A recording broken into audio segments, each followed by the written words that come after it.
327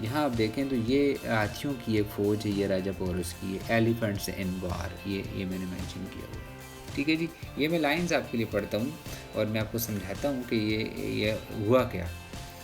on one side of the wide river lay the Greeks, یعنی دریا کے ایک کنارے یہ کھڑے ہیں، یہ فوج کھڑی ہے، اور دریا کی دوسری سائڈ پر کھڑے ہیں آپ کے راجہ پورس کی فوج کھڑی ہے. یعنی دونوں ادھر ادھر کھڑے ہیں اور دونوں تیار ہیں. اب ہوتا کیا ہے کہ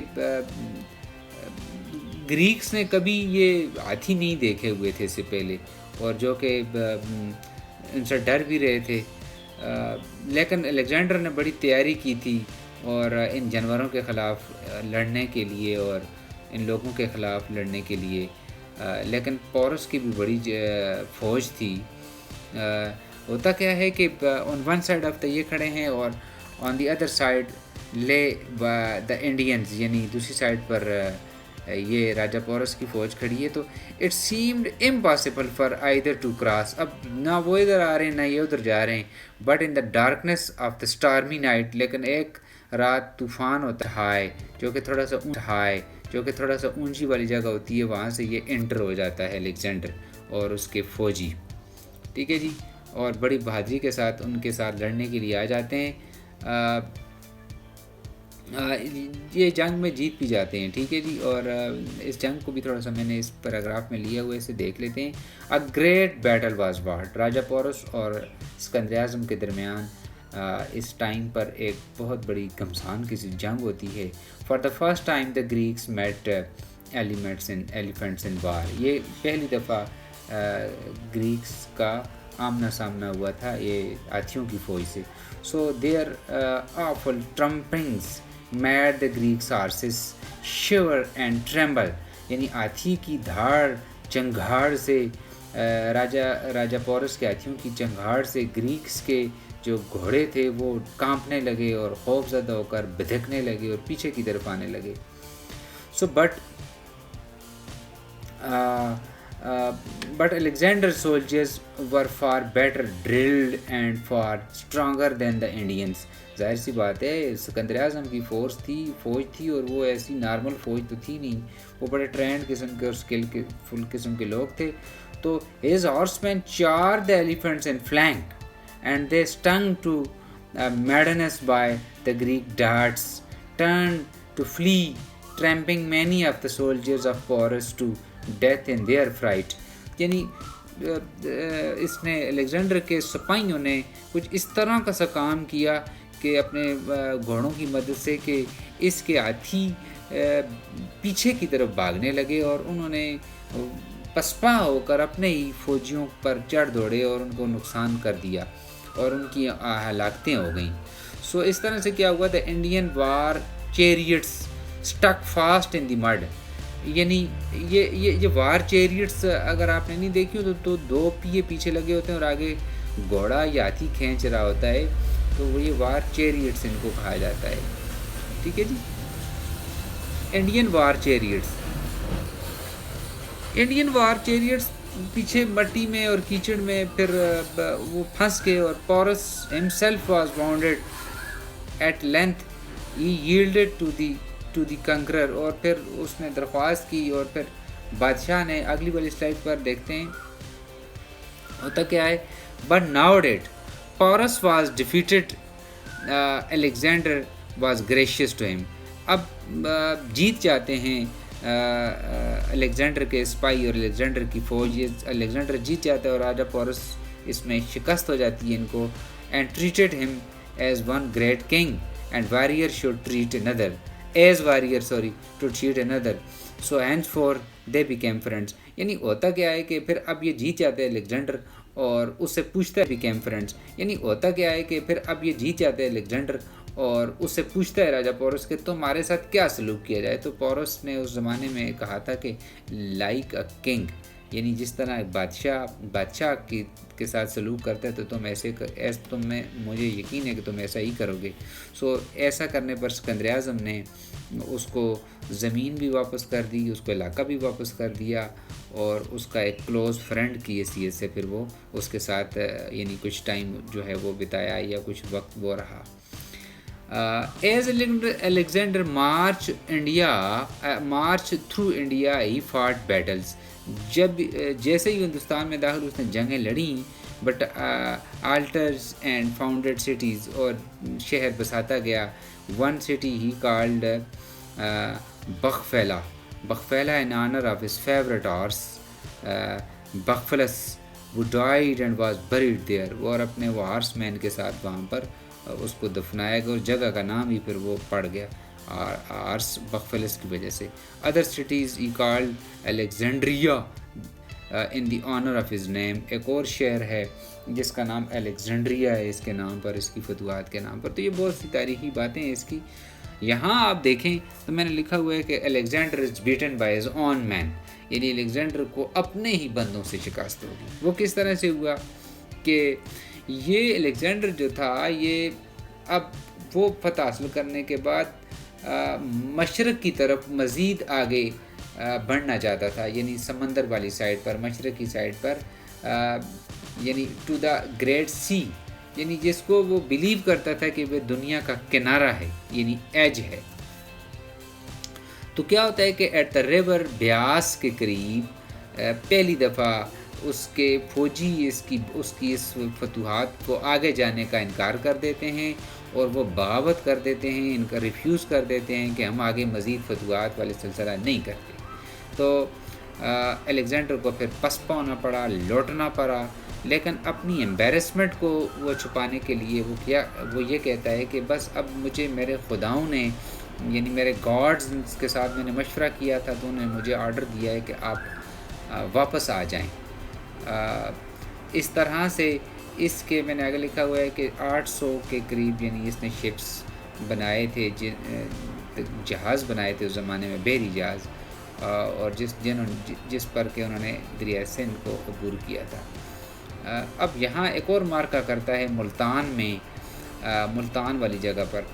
ملتان میں ایک جگہ ہوتی ہے, ایک قبیلہ ہوتا ہے جس قبیلے کا نام ہوتا ہے مالی قبیلہ نے یوں کیا ہوتا ہے کہ اپنے پورے ایریا کے گرد, شہر کے گرد ایک بڑی سی دیوار لگائی ہوتی ہے کہ کوئی باہر سے, یعنی اس زمانے میں ظاہر سکندر اعظم کا وجود تھا ادھر, تو سکندر اعظم کی اس کی وجہ سے اس مالی قبیلے نے اس کے بعد ان شہزادے نے آرڈر دیا تھا کہ بھئی آپ شہر کے گرد ایک بہت اونچی دیوار بنا دیں.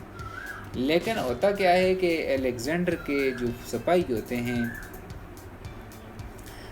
وہ 3 اس کے جو آفیسرز ہوتے ہیں وہ ایک سیڑھی کی مدد سے اس دیوار سے اندر چلے جاتے ہیں اور جا کر تمام ان لوگوں کا مقابلہ کرتے ہیں, بڑی بہادری سے لڑتے ہیں, اور ہر ایک کو چن کر مارتے ہیں, اور اس طرح سے جنگ تقریباً ختم ہو جاتی ہے. لوگ بھی تقریباً اس کے بڑے پوری طرح سے ختم ہو جاتے ہیں. اور اس مارکے میں الیگزینڈر جو ہے وہ بھی بڑی بری طرح زخمی ہوتا ہے. اس کی چھاتی پر چوٹیں آتی ہیں, تیر لگتا ہے, کیونکہ جب وہ اترتے ہیں تو جا کر اس کے 3 سپاہی اس کی شہر کا دروازہ کھول دیتے ہیں, اور اس طرح سے سکندر اعظم کی فوج اندر داخل ہو جاتی ہے.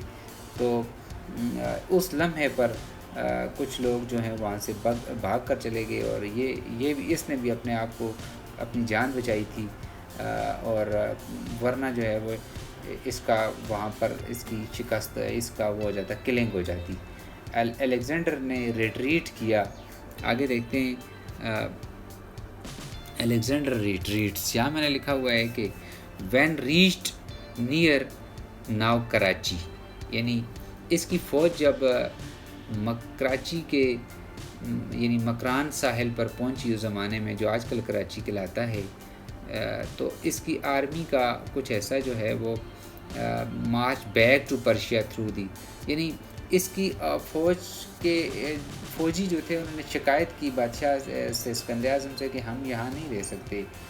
وجہ یہ کہ مکران کا جو ڈیزرٹ ہے, صحرا ہے, یہ ہمارے لیے ٹھیک نہیں ہے, گرمی زیادہ ہے, تو پرشیا واپس جانا چاہتے ہیں. اور پرشیا کچھ لوگ واپس بھی گئے, لیکن کچھ لوگ سمندر کی سائڈ سے نارتھ والی سائڈ پر گئے، تو جو پرشین گلف والی سائڈ ہے وہاں اس سائڈ پر گئے تھے. تو تقریباً آدھے لوگ اسکندر اعظم کے اس جگہ پر ان کی یعنی ہلاکت ہوئی، آدھی فوج کی، ہاف آف دس آرمی. وہ کس وجہ سے ہوئی؟ ایک تو گرم موسم، اور دوسرا اس کے بعد بھوک تھی، پیاس تھی، جانور یعنی جو جنگلی ارد گرد کے گوریلا ٹرائبز مین تھے، ان کا وہ اٹیک کرتے تھے بار بار آ کر. بچھو تھے، سانپ تھے، اور زہریلے قسم کے پودے ہوتے تھے وہاں پر. تو یہ ساری چیزوں نے اس کی فوج کو آدھے سے بھی زیادہ کم کر دیا، اور یہ واپس جو ہے یہ پرشیا کی طرف واپس لوٹ کے، اور جا کر میں لیکن ٹو میری پرشین وومن. تو 10,000 اس کیس نے فوجیوں کو آرڈر دیا تھا کہ آپ پرشین ویمن سے شادیاں کریں. تو وہاں پر بھی اس کی نسل کے لوگ پائے جاتے ہیں. الیگزینڈر کی ڈیتھ ہو جاتی ہے. الیگزینڈر نے پلان کیا تھا ایک بڑا حملہ عربیہ پر کرنے کا، لیکن وہ مسٹیریسلی مر گیا. اس کی موت کے بارے میں یہاں میں نے 2-3 باتیں لکھی ہوئی ہیں کہ کچھ لوگ کہتے ہیں کہ وہ زیادہ ڈرنکنگ کرنے سے، یعنی الکوہل پینے سے، شراب پینے سے اس کی ڈیتھ ہوئی. کچھ کہتے ہیں کہ اس کی موت ایک بیماری اس کو آ گئی، اور اس بیماری کی وجہ سے، ڈیزیز کی وجہ سے اس کی ڈیتھ ہوئی. اور کچھ کہتے ہیں کہ اس کو مرڈر یعنی اس کو ہلاک کر دیا گیا. تو اس کے بعد اس کی ریاست جو ہے وہ اس کو 3 حصوں میں تقسیم کر دیا گیا، اور ہر حصے پر ایک جنرل حکومت کرتا تھا.